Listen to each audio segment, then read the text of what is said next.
अरे बच्चों, हिंदी की इस कक्षा में मैं आप सबका स्वागत करता हूं।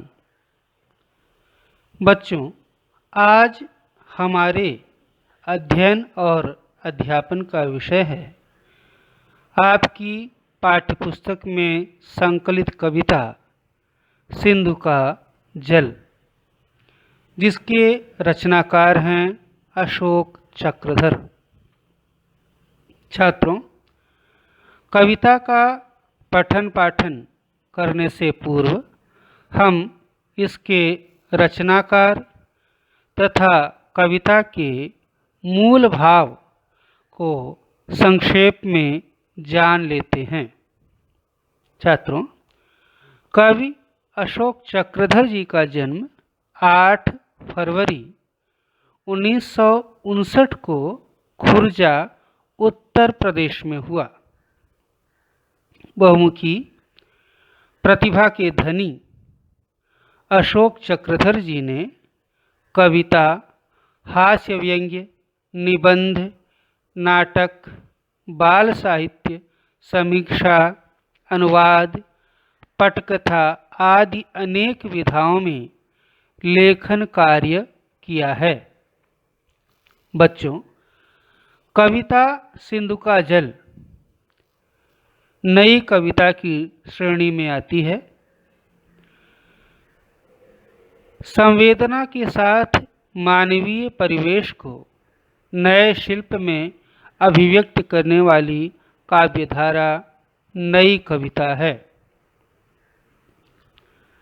प्रस्तुत कविता के माध्यम से चक्रधर जी ने सभ्यता, संस्कृति, इंसानियत, सर्वधर्म समभाव, पर दुख कातरता आदि मानवीय गुणों पर दृष्टिक्षेप किया है। छात्रों, कविता आरंभ करने से पूर्व कविता में आए विशिष्ट शब्दों के अर्थ जान लेना उचित होगा। कविता में आए विशेष शब्द हैं प्रवाहमान, जिसका अर्थ है गतिशील या निरंतर प्रवाहित रहना। दूसरा शब्द है मजहब, जिसका अर्थ है धर्म। अगला शब्द है मर्म, जिसका अर्थ है सार। टापी, घोड़ों के पैरों के जमीन पर पड़ने का शब्द। रणबांकुरे, बहादुर, वीर, योद्धा। बिंब, छाया या आभास या परछाई।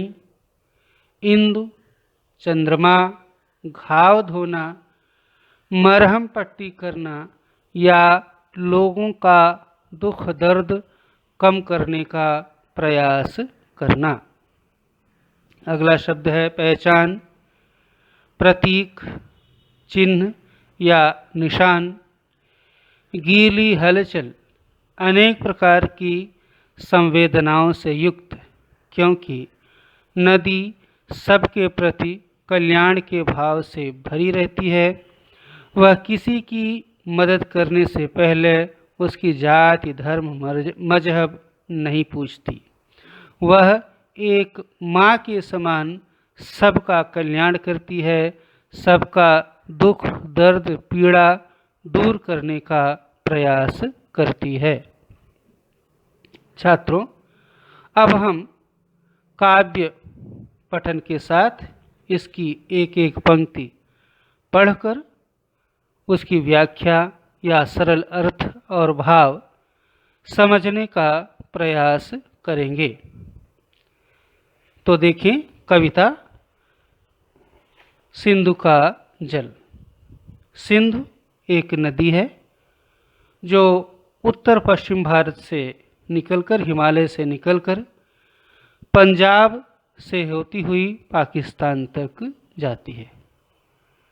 सिंधु का भारतीय सभ्यता, संस्कृति, इतिहास में बहुत बड़ा महत्व है, स्थान है, क्योंकि भारत की सबसे प्राचीनतम सभ्यता इसे सिंधु घाटी की सभ्यता के नाम से जाना जाता है।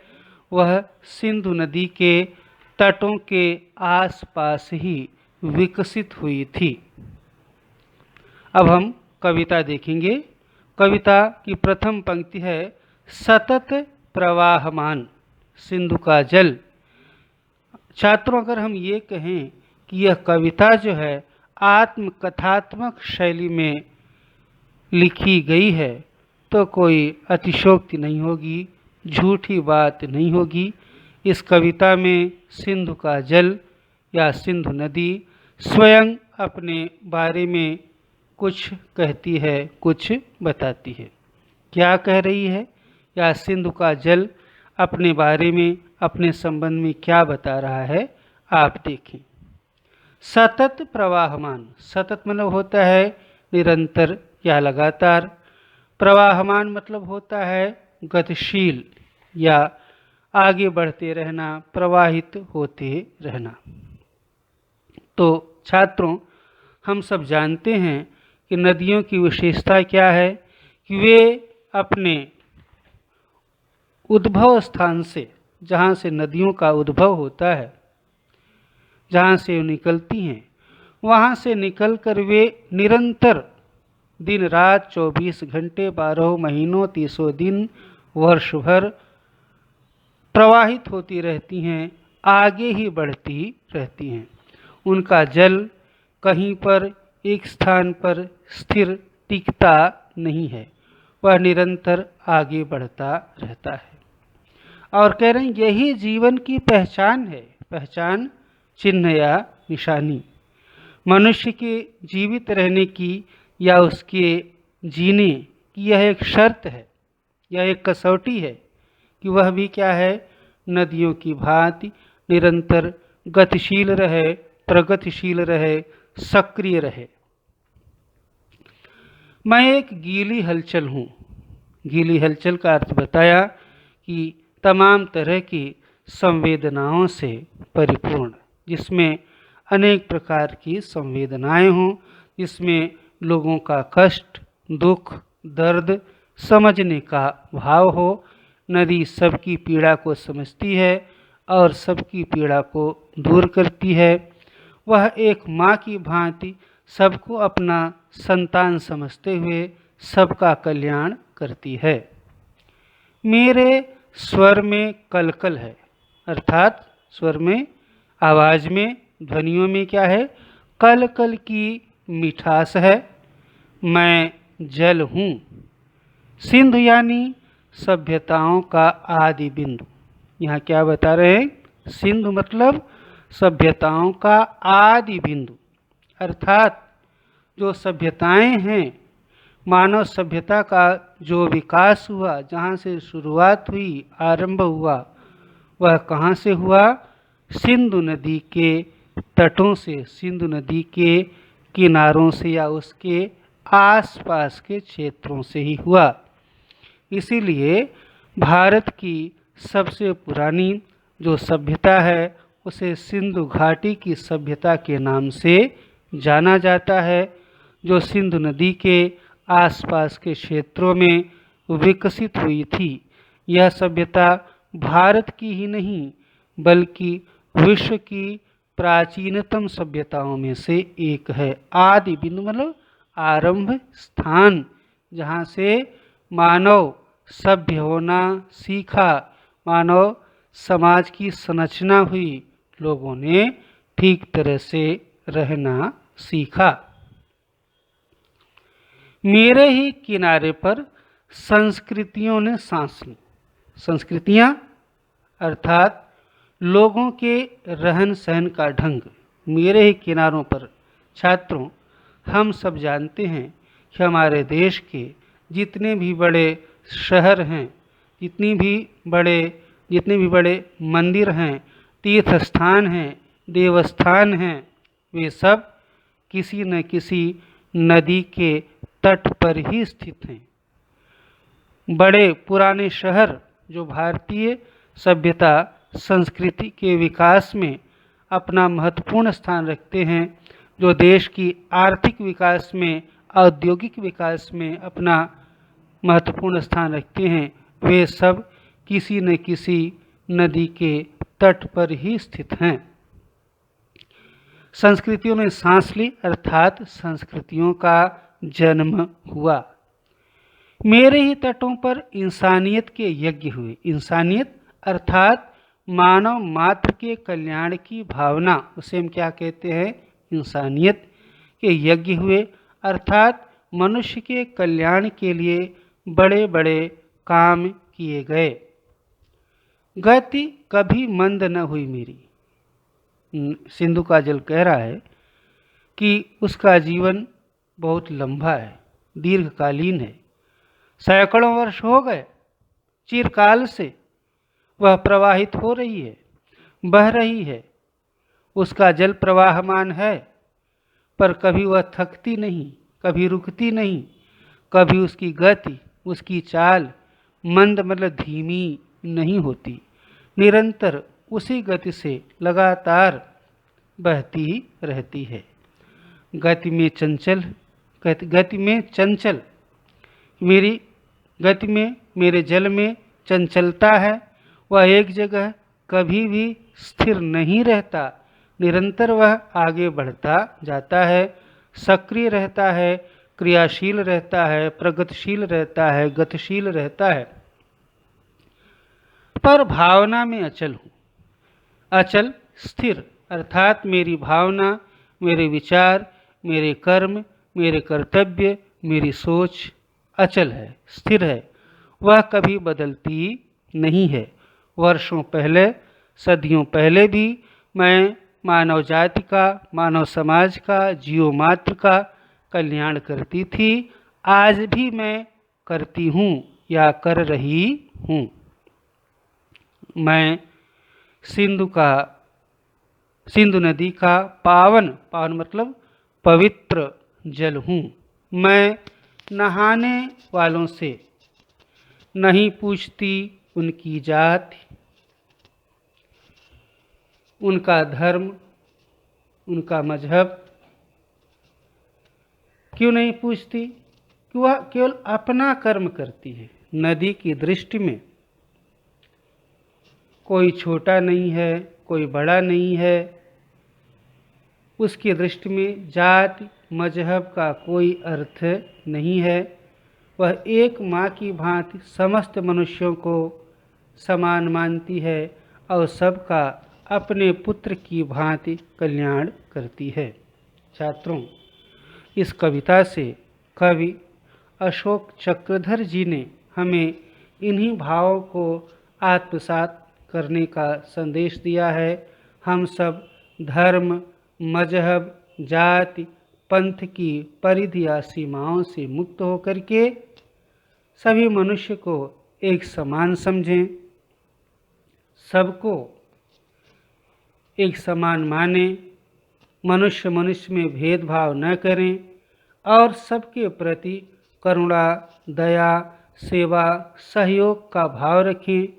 जहाँ पर कोई भी ज़रूरतमंद हो, निसंकोच भाव से इन बंधनों की उपेक्षा करके, इन बंधनों की चिंता न करके हमें अपना धर्म, अपना कर्तव्य निभाना चाहिए। नदी कहती है, नदी का सिंधु का जल कहता है कि मैंने किसी की जाति, धर्म, मजहब नहीं पूछा। क्यों? हमें जाति, धर्म, मजहब से नहीं लेना है। दूसरे क्या हैं, दूसरे क्या करते हैं, इन बातों पर हमें विचार नहीं करना है। मैं तो बस जानता हूँ जीवन का मर्म, जीवन का सार क्या है, जीवन का उद्देश्य क्या है, जीवन किस लिए बना है। यह जीवन परोपकार के लिए बना है, परमार्थ के लिए बना है, दूसरों के कल्याण के लिए बना है। और मैं वह अपना धर्म, अपना मर्म जीवन का अच्छी तरह से समझते हुए अपने धर्म का पालन करती हूँ, अपने कर्तव्य का पालन करता हूँ। वो लहरें जो सहसा उछलती हैं, सदा जिंदगी की ओर मचलती हैं। छात्रों, नदी की उछलती हुई लहरें, आगे बढ़ती हुई लहरें हमेशा हमें उत्साह से भरे रहने का संदेश देती हैं। उमंग से भरे रहने का संदेश देती हैं, आशावादी बने रहने का संदेश देती हैं।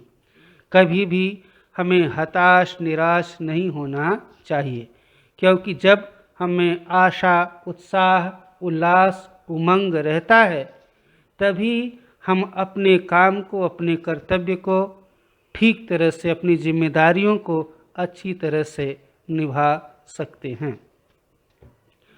सदा जिंदगी की ओर मचलती हैं, जिंदगी की ओर मचलती अर्थात जिंदगी की ओर आगे बढ़ने का प्रयास करती हैं। आगे देखिए, प्यास बुझाने से पहले मैं नहीं पूछता दोस्त है या दुश्मन। यहाँ बार बार एक ही बात यहाँ बताने का प्रयास किया गया है। इस कविता के माध्यम से कवि यही संदेश देना चाहते हैं कि हमें मानव मानव में या मनुष्य मनुष्य में किसी भी प्रकार का भेदभाव नहीं करना चाहिए, क्योंकि आज हमारे समाज, हमारे देश की सबसे बड़ी समस्या मनुष्य में जो तमाम तरह के भेदभाव हैं, धर्म का, जाति का, पंथ का, मजहब का, सब मनुष्य के तमाम दुखों का कारण, संघर्षों का कारण यही है।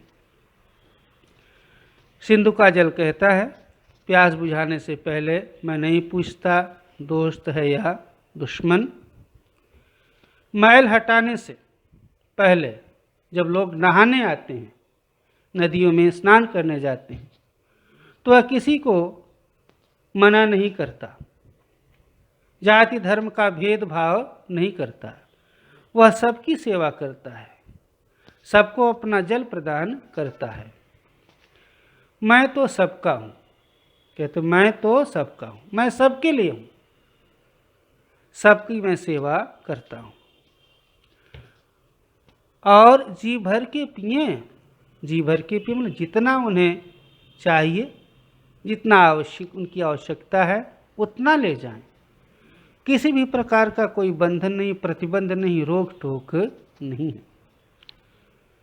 छोटी छोटी सांस्कृतिक नदियाँ दौड़ी दौड़ी आती हैं, मुझ में सभ्यताएँ समाती हैं। यहाँ पर ये आपको बताना चाहता हूँ, या कवि ने ये समझाने का प्रयास किया है कि जिस तरह से नदियों में, बड़ी नदियों में छोटी नदियाँ आकर के मिल जाती हैं, इन्हें सहायक नदियाँ कहा जाता है, ट्रिब्यूटरी आप कहते हैं। वो छोटी छोटी नदियाँ, सहायक नदियाँ बड़ी नदियों में मिल जाती और मिल करके एकाकार हो जाती हैं। कवि का इन पंक्तियों के माध्यम से यह संदेश है कि जो भी अलग अलग संस्कृतियां हैं, सभ्यताएं हैं, उन्हें हमें अपने आप में समाहित कर लेना चाहिए। सभी संस्कृतियां, सभी सभ्यताएं मिल करके एकाकार हो जाएं, जिससे आपसी भेदभाव मिट जाए। क्योंकि बड़ी नदियों में जब छोटी नदियों का जल आकर के मिलता है, तो उस नदी के जल के साथ एकाकार हो जाता है, उसका अपना कोई अस्तित्व नहीं रह जाता। इसलिए हम सब अपनी अपनी जो धर्म जात की संस्कृतियां हैं, उन संस्कृतियों को छोड़ करके मानवतावादी संस्कृति में अवगाहन करें, मानवतावादी संस्कृति में घुल मिल जाएं। इसी में क्या है, हमारे जीवन की सार्थकता है, इसी में सबकी खुशियां हैं, इसी में जीवन का सुख है। लेकिन क्या बताऊं और कैसे कहूं, कभी कभी बताए, पहले तो बता रहे हैं, सिंधु का जल या सिंधु नदी ने बताया कि मैं क्या हूं, सभ्यताओं का आदि बिंदु हूं, मेरे ही किनारों पर संस्कृतियों ने सांस ली। किसी भी देश या समाज का जो विकास हुआ है नदियों के किनारे हुआ, नदियों के कारण ही हुआ है, क्योंकि नदियां ही हैं जो साल भर बहती रहती हैं, प्रवाहित होती रहती हैं। उन्हीं के जल से देश जो होता है सुजलाम सुफलाम शस्य श्यामलाम बनता है। फसलों की पैदावार, बाग बगीचे, हरे भरे वन, पेड़ पौधे, सब कुछ उन नदियों की बदौलत ही होते हैं। देश की चाहे आर्थिक विकास हो, चाहे धार्मिक विकास हो, राजनैतिक विकास हो, सांस्कृतिक विकास हो, सब के मूल में नदियां ही हैं। लेकिन कह रही हैं कि जहाँ पर इतना सारा कुछ होता है, लाभ है, वहीं पर कभी कभी मुझे एक बड़ा भयानक दृश्य भी देखना पड़ता है। क्या दृश्य होता है?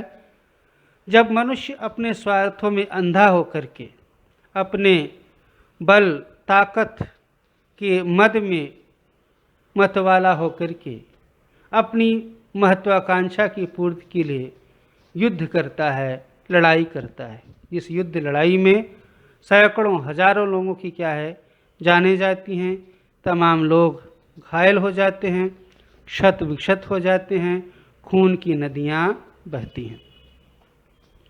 तो यही भाव यहाँ पर है। लेकिन क्या बताऊँ और कैसे कहूँ, किस मुँह से कहूँ, कहने में संकोच हो रहा है, बड़ी पीड़ा हो रही है, मन को कष्ट हो रहा है। कभी कभी बहता हुआ आता है लहू। जब मेरे घाटों पर खनकती हैं तलवारें, तलवारें खनकने का अर्थ है क्या है? युद्ध होता है, लड़ाइयाँ होती हैं, गूंजती हैं टापें मतलब घोड़ों के पैरों के जमीन पर चलने से उत्पन्न हुई आवाज़, गरजती हैं तोपें, जिनसे निकले गोले जो होते हैं, एक बार में, क्षण भर में सैकड़ों लोगों को काल कवलित कर जाते हैं। होते हैं धमाके और शहीद होते हैं रणबांकुरे। रणबांकुरे अर्थात योद्धा, वीर सैनिक, जवान, सैकड़ों हजारों जवान जो होते हैं, लोगों की व्यक्तिगत महत्वाकांक्षाओं की बलि चढ़ जाते हैं, शहीद हो जाते हैं। मनुष्य यदि ये व्यक्तिगत महत्वाकांक्षा छोड़ दे तो शायद यह युद्ध लड़ाइयाँ जो हैं ये अपने आप स्वतः रुक जाएं, अपने आप रुक जाएं, और जो इनमें सैकड़ों हजारों लोगों के प्राण जाते हैं, महिलाएं विधवा हो जाती हैं, बच्चे अनाथ हो जाते हैं, माताओं की गोद सूनी हो जाती है, ये सब अमानवीय प्रवृत्ति जो है रुक सकती है, इस पर नियंत्रण पाया जा सकता है। मैं नहीं पूछता कि वे कहाँ के थे, वे सैनिक किस जाति के थे, किस धर्म के थे, सिंधु के जल को इससे कुछ लेना देना नहीं है। बस वो समझता है, वो ये समझता है ये मनुष्य थे, इंसान थे, और उन घायलों की, पीड़ितों की जो भी सेवा बन सकती है वह करता है। मैं नहीं देखता कि वे यहाँ के थे कि वहाँ के थे, कि वे कहाँ के। मैं तो सबके घाव धोता हूँ। घाव धोना अर्थात जख्मों की, घावों की साफ सफाई करके मरहम पट्टी करना। घाव धोने का अर्थ ये भी होता है मैं सबका कष्ट दूर करने का, सबका कष्ट कम करने का प्रयास करता हूँ, सबकी सेवा करता हूँ। विधवाओं की आंखों में आंसू बनकर मैं ही तो रोता हूँ। कहते हैं कि जब जो सैनिक शहीद हो जाते हैं, काल कवलित हो जाते हैं, उनकी विधवाएं जब रोती हैं तो मेरे मन को, मेरी अंतरात्मा को अपार कष्ट होता है, बहुत पीड़ा होती है, बहुत दुख होता है। ऐसे बहु या वैसे प्यारे मनुष्यों बताऊं कैसे।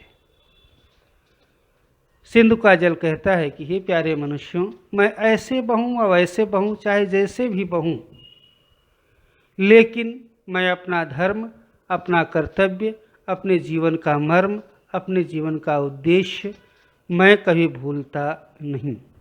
मेरे जीवन का एकमात्र उद्देश्य है कि मैं मानव मात्र का कल्याण करूं, और मैं अपने उस कार्य में निरंतर लगा रहता हूं। मैं सिंधु में बिंदु हूँ।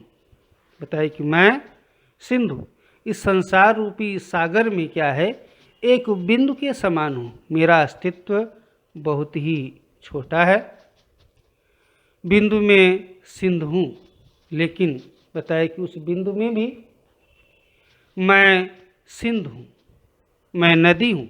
सिंधु नदी हूँ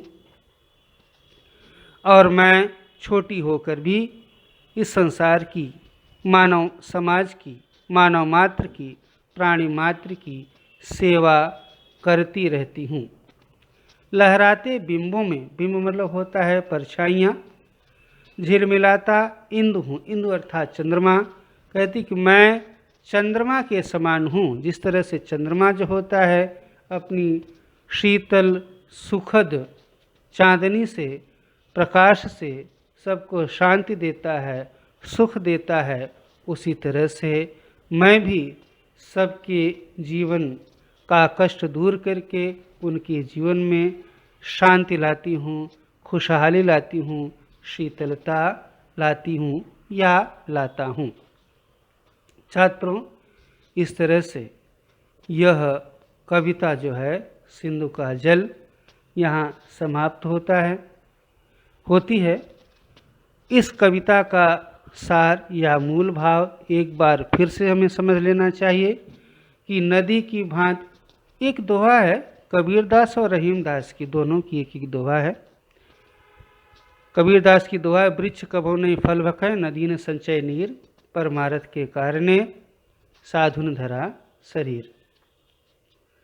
रहीमदास की दोहा है कि तरुवर फल नहीं खाते हैं, सरवर पिए न पान, कह रहीम पर काजित, संपत्ति सचहि सुजान।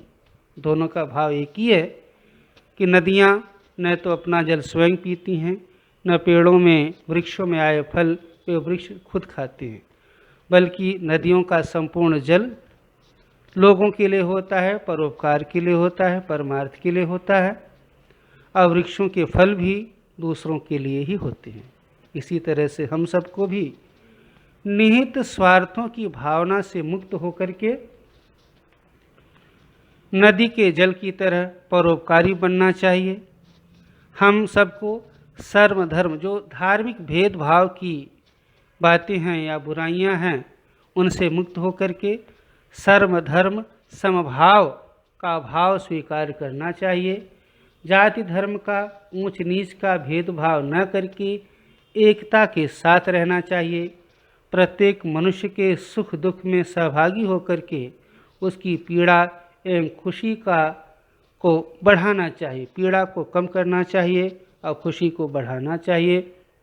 अपनी सभ्यता संस्कृति को बनाए रखने में अपना योगदान देना चाहिए। तो छात्रों, इस तरह से यह पाठ, यह कविता सिंधु का जल जो है यहाँ पर पूरी होती है। कविता का मूल भाव यही है कि हम सब जाति धर्म की परिधि से, बंधनों से मुक्त होकर के एक हों, आपस में एकजुट हों और परोपकार के कार्य में लगें। जो दुखी हैं, पीड़ित हैं, उनके दुख या कष्ट को दूर करें। छात्रों, इसी के साथ मैं आप सबसे विराम लेता हूँ। धन्यवाद।